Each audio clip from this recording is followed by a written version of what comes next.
I always knew my wife was ambitious, but I didn't realize just how much until I found out she was sleeping with her business mentor to secure a better future. Ironically, the future she was securing was the very same one I had spent years building for her. See, when we got married, she had a dream to open her own high-end boutique, the kind that rich women with too much time and money would throw their fortunes into. And like a supportive husband, I made that dream happen. I funded the early planning stages, connected her with investors, and even used my own business contacts to help her secure an exclusive location. I never asked for recognition, never demanded credit. I was content knowing that I was the foundation upon which her success would stand. Turns out, I was just the stepping stone she needed before she decided to leap into another man's bed. I found out in the most poetic way possible. Not through suspicion, not through gut instinct, but because she was sloppy in her arrogance. She thought she was untouchable, that I was so blindly devoted I'd never see the signs. One evening, while she was in the shower, her phone lit up on the nightstand. I wasn't the kind of husband who checked her phone. I never needed to.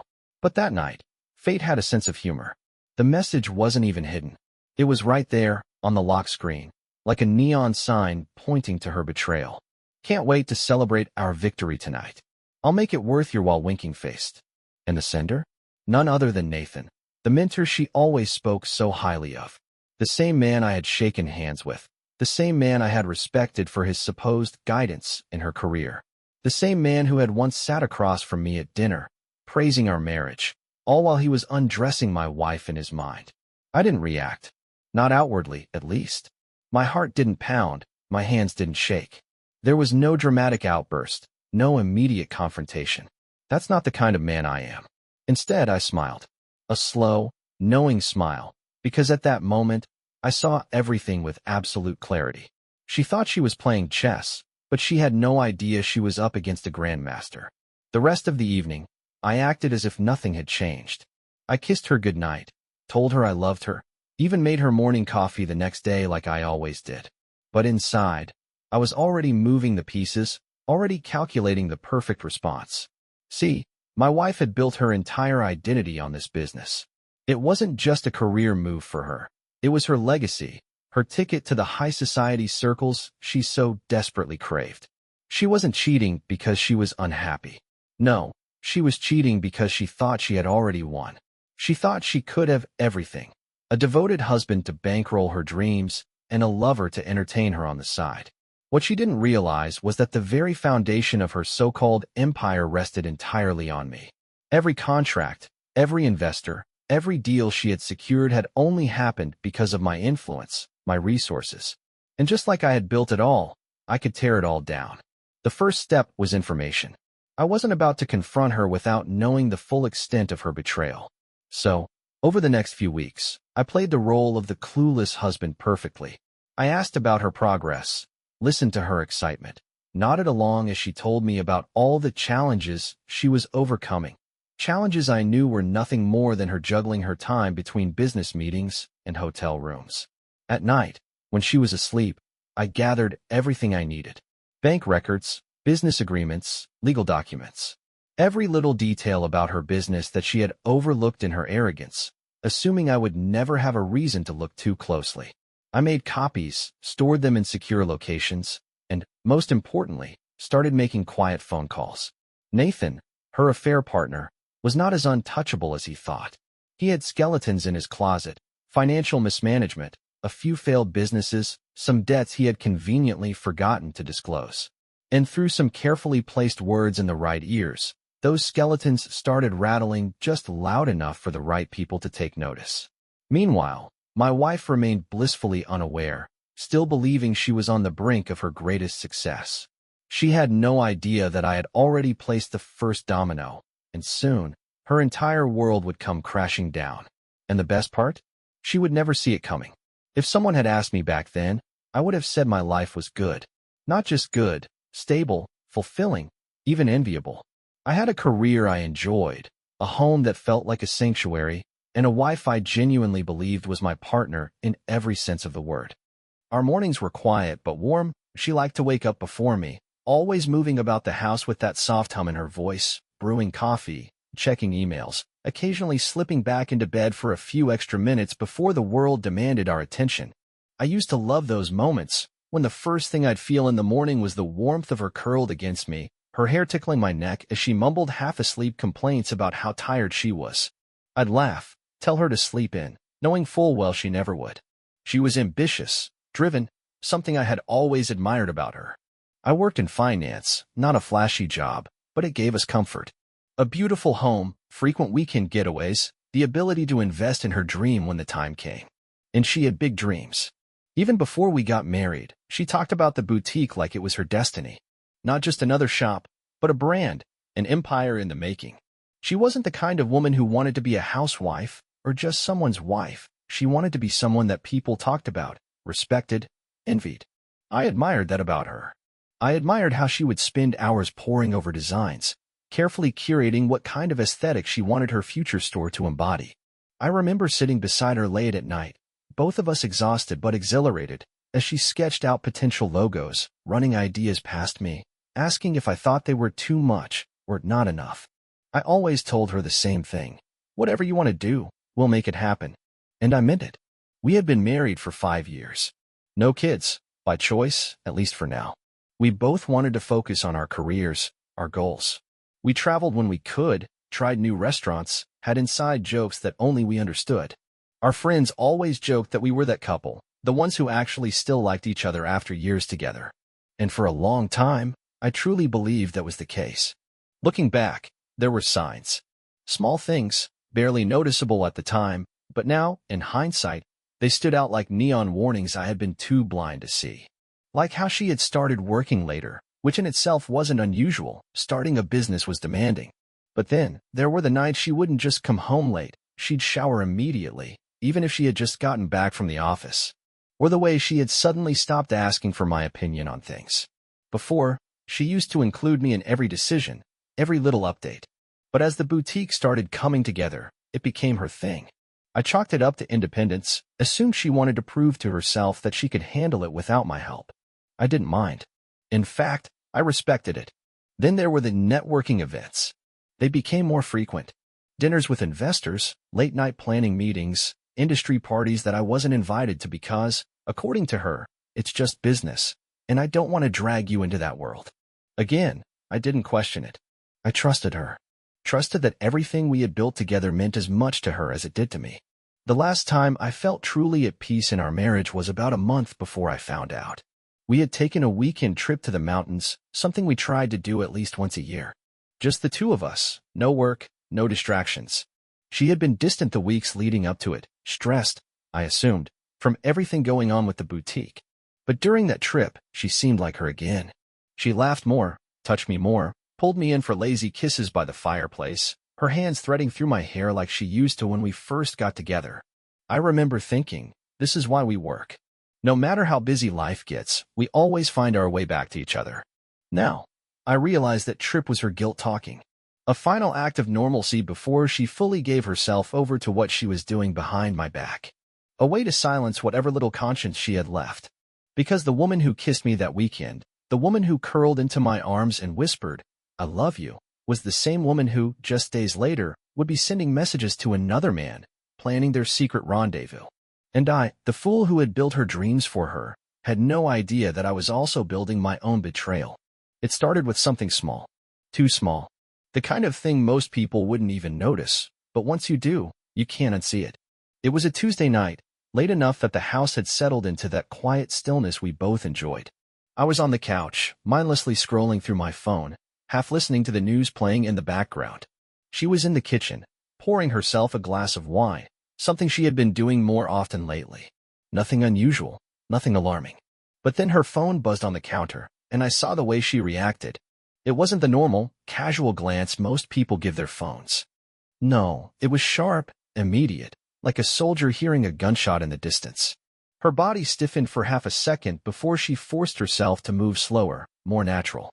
I wouldn't have caught it if I hadn't been watching at that exact moment. She picked up the phone, angled it away from me, then declined the call without answering. Not even a glance to see who it was. Just a quick, decisive press of the button before turning back to her wine like nothing had happened. I didn't say anything. Yet, instead, I studied her. The way she took a sip too quickly, as if the wine would wash away whatever just flashed across her screen. The way she turned slightly, keeping her back to me, the way someone does when they don't want their face to give anything away. I forced myself to act normal, to keep scrolling, pretending I hadn't noticed anything. But in that moment, something had shifted. I glanced at the clock. 10:17 p.m. Who the hell was calling her this late that she didn't even check before declining? Later that night, when we got into bed, I waited. I knew her routine. She'd lie down, check her phone one last time, then scroll through social media before eventually dozing off. Except tonight, she didn't. Instead, she left her phone face down on the nightstand and turned away from me faster than usual. Another small thing. Too small. The next morning, I tested something. While she was in the shower, I casually picked up her phone from the nightstand, pretending to move it so I could set down my coffee. Locked? No surprise. But when I pressed the home button, the screen didn't light up like it used to. She had disabled notifications from showing up on the lock screen. That was new. I put the phone back exactly as it was and walked to the bathroom door, leaning against the frame. "Hey," I called out, keeping my tone light. "Who called you last night?" There was a pause. A little too long for a simple question. Then, her voice came through the steam. "Casual. Too casual." "Oh, just some spam number. I keep getting them lately." I didn't answer right away. Just watched the condensation building on the mirror, listened to the sound of water hitting the tiles. Then I said, "You didn't even check." This time, the pause was shorter. A quick, barely noticeable hiccup before she laughed. I could tell by the area code. It was a good answer. A safe answer. And maybe, a few months ago, I would have let it go. But not now. Not after the way she reacted. I didn't push. Just hummed an acknowledgement and walked out of the room. But the seed was planted. And once a seed like that is there, it doesn't stop growing. Over the next few days, I started paying attention, not in an obvious, paranoid way, but in the way a man does when he's testing a theory. More late nights at the boutique. More texts she didn't answer in front of me. More times when she'd step out onto the balcony to take a call instead of sitting next to me like she used to. And then, the thing that made my stomach turn. We were at dinner, just a casual Friday night at one of our usual spots. She was laughing, sipping her wine, talking about the boutique's upcoming launch. And then, for a split second, her phone lit up. I wasn't supposed to see it. She thought she had angled it just right. But I caught a glimpse, just a fraction of a second before she turned it face down again. Nathan, her mentor, her trusted business advisor, the man she had always admired. I didn't react, just smiled, took a sip of my drink, and let her keep talking. But inside, I already knew. I just needed proof. I had always believed that trust was the foundation of any relationship. But trust without verification? That was just blind faith. And I was done being blind. The moment I saw Nathan's name flash on her screen, something inside me settled, not in panic, not in anger, but in cold, calculating determination. I didn't need to ask her about it. She would only lie. Instead, I would watch. I would listen. And I would collect. If she thought she was playing a game, she had no idea she was up against someone who had just changed the rules. The first thing I noticed was her phone habits. She used to be careless with it, leaving it around the house, sometimes even asking me to grab it for her when she was busy. But now, it was always with her. If she got up from the couch, the phone went with her. If she went to the bathroom, it wasn't left charging on the nightstand anymore. It was tucked under a towel, screen facing down. One night, while she was in the shower, I tried to check it again. Face ID required. I wasn't surprised. What had surprised me was that she had changed the backup passcode. The one she had been using for years, her birth year, something simple, was no longer working. A new code. One she never mentioned. Then came the location lies. Small things at first. She'd say she was at the boutique late, working on last-minute details. But when I casually asked her about something in the store, like whether she had fixed the display shelf she had been complaining about, her answer was vague. Too vague. I tested it again the next week. Asked her about inventory, about how things were going with the suppliers. Again, the answers didn't match what I already knew. And when I asked, in passing, whether she had been in that part of town that day, she hesitated. Not long. Just a second too long. Then she smiled, sipped her wine, and told me yes. I smiled back. But I knew she was lying. Because I had already checked. That was the next step. Tracking. Not the kind that would get me into trouble. No spyware, no illegal methods. Just the simple, modern tools available to anyone paying attention. First, I checked Find My iPhone. She had disabled location sharing with me, something she had never done before. When I asked her about it, playing dumb, pretending I was trying to share my own location with her, she waved it off. Oh, that's weird. I probably turned it off by accident. I'll fix it later. She never did. So I took another approach. I started paying attention to mileage. The boutique was exactly 16 miles from our house. A round trip should have been 32. And yet, when she came home from work, the numbers on her dashboard didn't add up. Some nights, she had driven nearly double that distance. But when I asked, all she ever said was, traffic was bad. I started to test her. Casually. Strategically. One night, I said I was thinking of stopping by the boutique after work to drop off dinner for her. She froze. Not visibly, not obviously, but enough. Oh, don't worry about it, she said quickly, smiling. I'll probably be in meetings all night. You'd just be waiting around. Meetings. At 10:30 at night. Another night, I asked if she wanted me to pick her up after work, since I'd be in the area. Again, she hesitated. Then she said she had already called a ride. A ride. When she had driven herself there earlier that day. The cracks in her story were showing. And I wasn't the kind of man to ignore them. Then came the money trail. She had her own business account, but we still shared finances in other areas. I started going through statements, something I had never done before, because I had never needed to. There, hidden between legitimate expenses, were charges that didn't fit. Dinners at upscale restaurants she had never mentioned. Hotel transactions in locations that didn't make sense. Small, subtle things, but when stacked together, they formed a very clear picture. She wasn't working late. She wasn't stressed about the boutique. She wasn't too busy for me. She was busy with him. The final test was the unexpected visit. One night, I told her I had a late meeting and wouldn't be home until after midnight. She kissed me goodbye, told me not to wait up. But instead of heading to my so-called meeting, I drove to her boutique and parked across the street, hidden enough to see without being seen. I watched as the lights turned off. Watched as she walked out, alone at first, checking her surroundings like someone who wasn't used to looking over their shoulder. Then, minutes later, another figure emerged from the shadows. Nathan. He didn't look like a mentor that night. Didn't look like a professional associate. No, the way he touched her lower back, the way she leaned into him, the way they walked to his car together. It told me everything I needed to know. But I didn't move. Didn't confront them. Didn't make a sound. I just watched. Memorized. Calculated. Because now I had everything I needed. And she had no idea what was coming.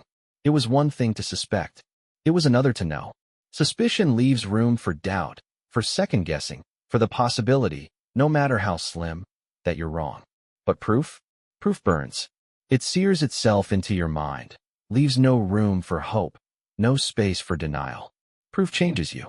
And that night, parked outside my wife's boutique, watching her disappear into Nathan's car, I got all the proof I needed. But I wasn't done yet. Seeing them together wasn't enough. I needed more. I needed something so damning that when the moment came, she wouldn't be able to say a single word in her defense. And most importantly, I needed her to believe she was safe. The next day, I played my role perfectly. Kissed her goodbye in the morning, wished her luck with the boutique. She smiled, thanked me, told me she loved me. Lies. All of it. But I smiled back anyway, because now, I wasn't just her husband. I was a hunter. And she had no idea she was already caught. The first step was accessing her phone. Since she had changed the passcode, I knew I wouldn't get in without her knowing. But I didn't need to. What most people forget is that the easiest way to retrieve deleted messages isn't by hacking into a phone. It's by backups. iCloud, Google Drive, even email accounts. All of them store more data than people realize. And lucky for me, my wife wasn't as careful as she thought. She had logged into her Apple account on my laptop months ago and had never logged out. All I needed to do was go into her backup history. And there it was, everything. Texts, photos, call logs, even voice memos. It was all there, waiting for me like a neatly wrapped gift. I clicked on the most recent messages with Nathan, and within seconds, my entire world shifted. Last night was amazing. I can't stop thinking about you. He's so clueless. I almost feel bad. I want more. Soon. Then the photos. My wife, tangled in bed with him, taken in a hotel I recognized from our bank statements. Her face, the same face that had kissed me goodnight just hours ago, twisted in pleasure for another man. Undeniable. Unforgivable. I didn't feel shock.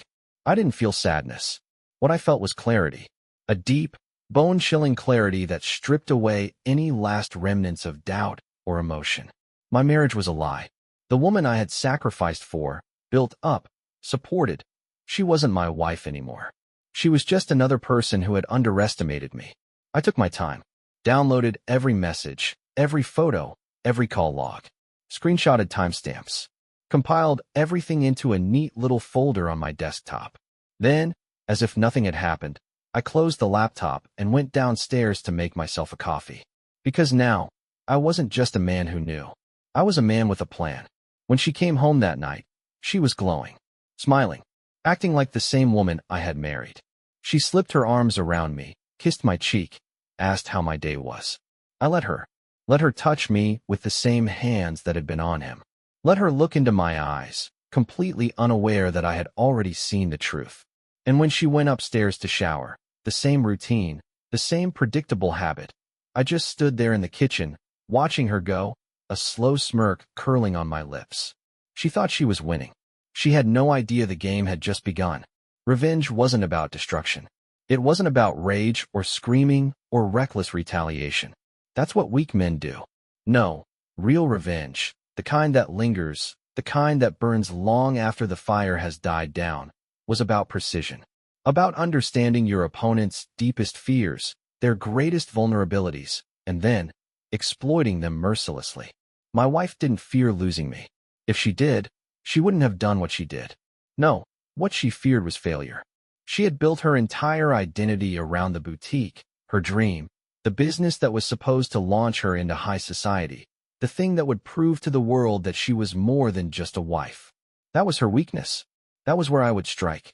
I spent the next week preparing, playing the role of the devoted, clueless husband, all while setting the stage for the perfect execution. First, I secured control over our shared finances. We had separate accounts, but the boutique? That was different. I had been the one who co-signed on the business loans.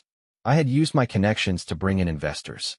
On paper, it looked like it was all hers, but in reality, the foundation of her little empire rested entirely on me. And just as I had helped build it, I could pull the rug out from under her. Next, I reached out to a few of my contacts, the very same ones who had helped her get the boutique off the ground. High-level investors, business insiders, people who didn't just write checks but controlled reputations. I didn't need to lie. All I had to do was show them the truth. A few well-placed conversations, a couple of forwarded photos and messages, and suddenly, the people funding her dreams started rethinking their involvement. Then, I turned to Nathan. He was just as ambitious as she was, maybe more. And like most men who think with their egos, he had weaknesses. His business had a few unreported discrepancies, nothing illegal, but enough to make investors nervous if they ever found out. A quiet tip to the right people, a few whispers in the right ears, and suddenly, Nathan had bigger problems than sleeping with another man's wife. He was fighting for his own survival. Meanwhile, I continued the charade. I still kissed her goodbye in the mornings. Still asked about her day. Still let her believe that she was in complete control.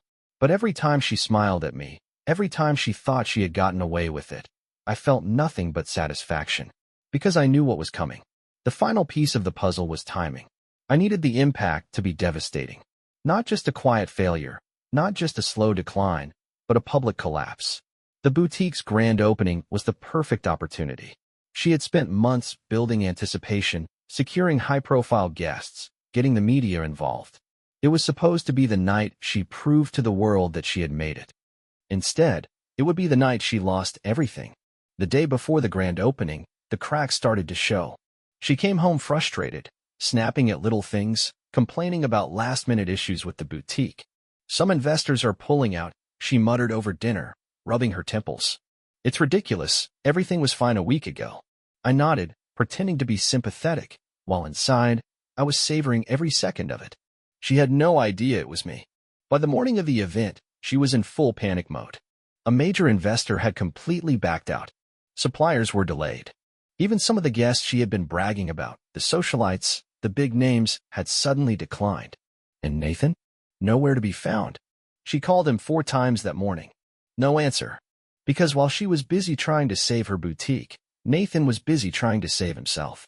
And then, just hours before the event, I delivered the final blow. She came home briefly to change, stressed, but still hopeful that she could salvage the night. I waited until she was halfway through getting ready before I walked into the room, holding a single envelope. She barely looked at me. "Not now, babe. I'm already late," she muttered, fastening her earrings. I set the envelope down on the dresser. "You should open it." Something in my voice made her pause. For the first time in weeks, she actually looked at me. Really looked. "What's this?" I shrugged. "Just some paperwork. Thought you'd want to see it before the big night." She hesitated, then sighed and opened it. And in seconds, her entire expression changed. The color drained from her face as she flipped through copies of her own messages with Nathan, the bank transactions, the sudden termination of our financial ties. And at the very bottom, divorce papers. For the first time, she was speechless.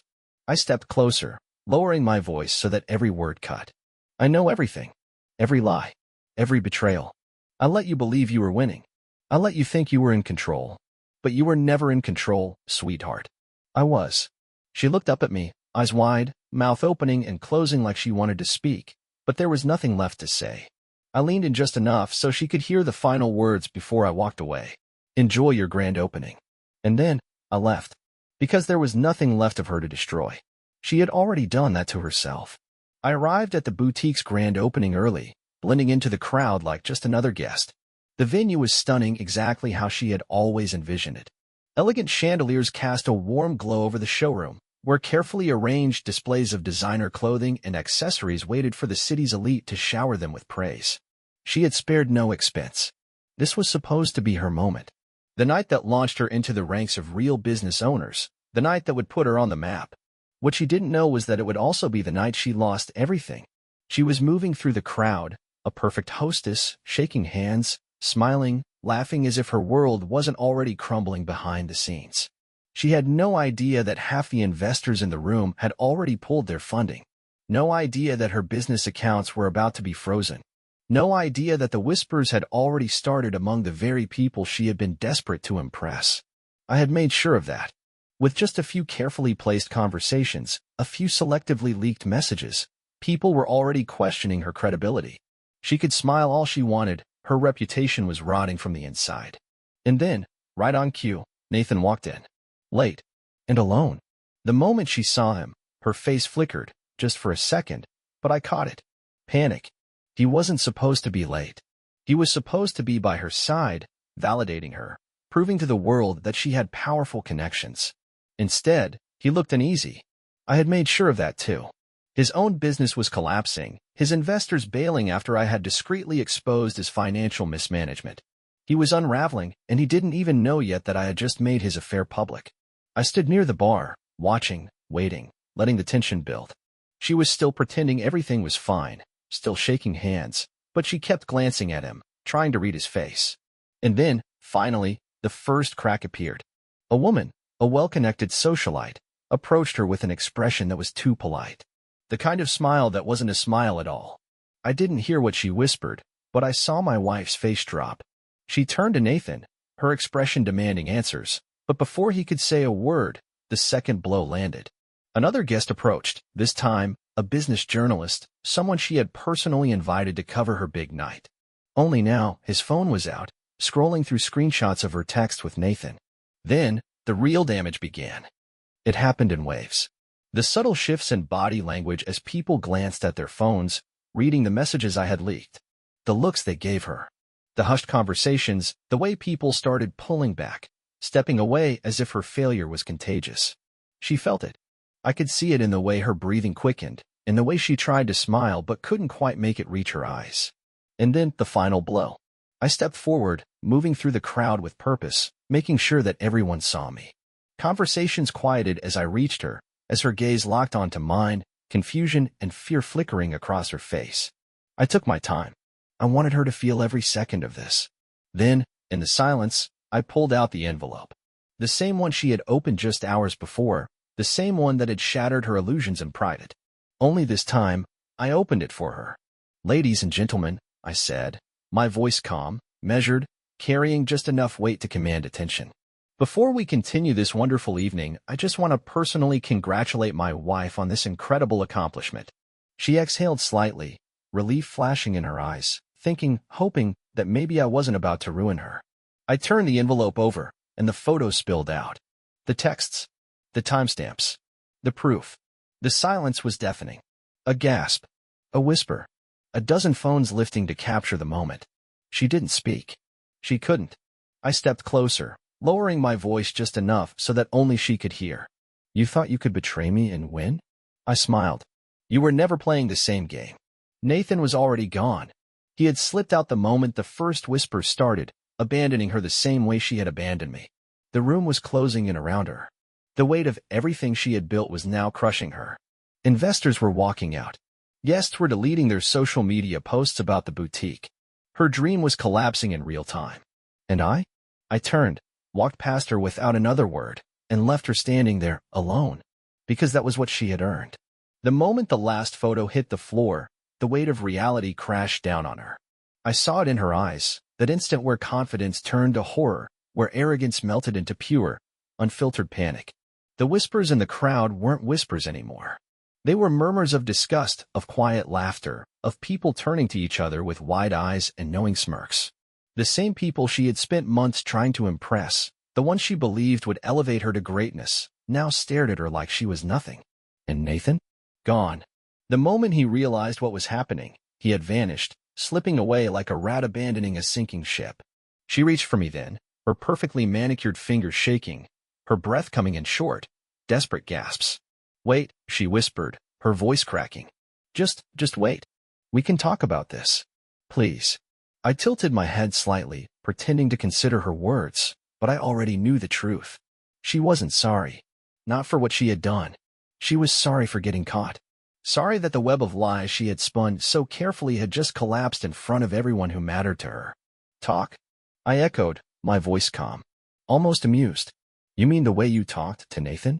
I gestured toward the scattered messages at her feet, the words that had once been whispered in secret now exposed for everyone to see. Or do you mean the way you talked about me? How I was clueless. How you almost felt bad. I watched her flinch. She had no defense. There was no lie, no manipulation, no carefully crafted excuse that could fix this. The investors started leaving first. The men in expensive suits, the women with perfectly styled hair and sharp eyes, they had seen enough. They didn't associate with scandals. And tonight, my wife had just become one. One by one, they turned away, some shaking their heads, some smirking, some looking at their phones as they likely forwarded the screenshots to others who weren't here to witness the disaster firsthand. She took a step forward, as if closing the distance between us would somehow undo everything. You don't understand, she whispered, her voice barely audible over the murmurs around us. It wasn't real. It was a mistake. A moment of weakness. A mistake. I repeated, letting the word linger between us. Then I reached into my pocket and pulled out one final piece of evidence. A hotel bill. Multiple dates. A charge for room service for two. A receipt with her signature. I unfolded it slowly, deliberately, and held it out for her to see. Tell me, I said, my voice devoid of emotion. How many mistakes does it take before it becomes a choice? She broke then. Not in a loud, dramatic way. No, it was worse. Because she realized, in that exact moment, that there was nothing left. No saving this. No manipulating her way out. No reaching for sympathy. She covered her mouth with a trembling hand, blinking rapidly as tears pooled in her eyes, threatening to spill. She was unraveling, right here, in front of the very people whose approval she had spent years chasing. I was just lost, she tried again, her voice shaking. I thought you didn't care anymore. You were always working, always busy. I felt alone. I almost laughed. Almost. Instead, I just let the silence hang between us for a long moment, then exhaled slowly, shaking my head. You weren't alone, I said quietly. You were just greedy. Her breathing hitched. She reached out again, but I stepped back. Her fingers closed around nothing. Then came the worst part for her, the pity. The first woman to approach her wasn't a friend. Wasn't someone offering comfort. It was a competitor, another boutique owner she had always seen as beneath her. And yet, here she was, standing in front of my wife with a look of gentle condescension. It's a shame, the woman murmured, just loud enough for others to hear. You worked so hard. But I guess some people just make poor choices. My wife crumpled. Because this was worse than losing the boutique, worse than losing me. It was the humiliation. The realization that she had gone from being admired to being the topic of gossip. The woman who had it all and threw it away for nothing. I didn't stay to watch the full aftermath. I had done what I came to do. The boutique was dead before it even opened. Investors gone, credibility shattered, reputation ruined. The media coverage that was supposed to be her big break? Now it was about her fall. As I turned to leave, I heard her whisper my name one last time. Desperate. Broken. I didn't stop. Because there was nothing left to say. The days after the grand opening, or rather, the grand collapse, were eerily silent. At least for me. For her? It was chaos. I didn't block her number. I didn't need to. She called, she texted, she even showed up at the house once, banging on the door, crying, pleading. I never answered. Never even acknowledged her presence. She had spent months lying to my face, sneaking around, treating me like a fool. Now, she was the one left shouting into the void. And I was untouchable. The fallout was swift and merciless. The boutique was finished before it had even begun. With the investors gone, the suppliers refused to extend credit. The building lease, something she had counted on renegotiating once the business was up and running, was suddenly revoked. Turns out, landlords don't like being associated with public scandals. The very people who had once fawned over her, who had congratulated her on her success, now wouldn't even return her calls. She tried to salvage it, of course. She scrambled, begged for second chances, but in business, credibility is everything. And she had none left. The store never even opened its doors. Then came the social fallout. Her friends? Gone. The women she had spent years trying to impress now gossiped about her in hushed tones, trading the latest updates on her downfall over expensive lunches. I heard from a mutual acquaintance that she tried to attend an event a few weeks later, one of those exclusive gatherings she used to be welcomed into with open arms. But this time, she wasn't on the guest list. She was turned away at the door, left standing there while others walked past her, whispering. Even her family distanced themselves. Not out of morality, not because they particularly cared about me, but because public humiliation is a stain that spreads. Her parents, once so proud of her success, were now ashamed. They stopped mentioning her in conversations. I imagine she must have gone to them for support, but what could they do? They had built their own reputation on the idea that their daughter was an up-and-coming entrepreneur, a woman of influence. But now, she was just the woman who ruined her own life. And Nathan? He fared no better. His business collapsed under the weight of financial scrutiny. I had made sure of that. The whispers about his mismanagement turned into investigations. His remaining investors pulled out, and just like that, he lost everything too. Last I heard, he left town, humiliated, bankrupt, forgotten. She had destroyed her marriage, her career, and her future for a man who wouldn't even stick around when things got tough. As for me, I thrived. The divorce went exactly as planned. She got nothing. The boutique, the business accounts, even some personal assets, all gone. Since she had tied so much of her identity to that boutique, losing it meant losing everything that made her feel important.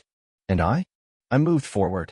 I focused on myself, on my career, on building something real. I upgraded my life in every way, physically, financially, socially. While she faded into irrelevance, I became more successful than ever. Months later, I saw her. By accident. I was at a restaurant, one of the ones we used to go to when we were still together. She was sitting alone at the bar, staring down at an untouched glass of wine, looking smaller. The confidence, the glow, the self-importance that used to radiate off her? Gone. She looked up, met my eyes for just a second, and in that moment, I saw everything. Regret. Shame. Loss. She started to say something, but I didn't wait to hear it. I just smiled, calm, collected, victorious. Then I turned and walked away, because she was no longer worth my time. Looking back, I don't regret a single thing. Not the months of planning, not the deception, not the cold, calculated execution of everything she once held dear. She earned every second of it. Some people might say I should have just left, walked away with my dignity intact, let karma handle the rest. But tell me, why should I have let her win? Why should I have been the one to suffer in silence while she moved on, unscathed? That's not justice. That's cowardice. People like her, they don't learn from quiet consequences. They don't sit alone at night, reflecting on their mistakes, feeling genuine remorse. No, they only understand loss. And so, I made sure she lost everything. The most satisfying part? She did this to herself. I didn't force her to cheat. I didn't make her lie, sneak around, betray the person who built her up from nothing. That was all her. I simply let her walk into her own destruction, step by step, believing she was untouchable until the very last second. She thought she was playing chess while I was still learning the rules. What she never realized was that I was always 5 moves ahead. After that last encounter in the restaurant, I never saw her again. Didn't need to. Her reputation was beyond repair. Nobody wanted to do business with a woman who had been publicly exposed as a fraud. Even the people who didn't care about her personal life saw the boutique's failure as her failure. And in the business world, failures aren't worth investing in. Her name was now synonymous with scandal. And Nathan? Irrelevant. He had packed up and disappeared, leaving her with absolutely nothing. And me? I thrived. I rebuilt my life on my terms, without her dead weight dragging me down. I upgraded. My career flourished. I surrounded myself with people who actually mattered. People who saw me as more than just a stepping stone. While she was busy fading into obscurity, I was winning. But I have to ask you, what would you have done in my place? Would you have walked away quietly, let her rewrite history, let her pretend she was the victim? Or would you have done what I did, taken control, taken power, and made sure she paid the price for her betrayal? Because at the end of the day, there are 2 kinds of people in this world, those who suffer in silence, and those who make sure justice is served. So tell me, which one are you?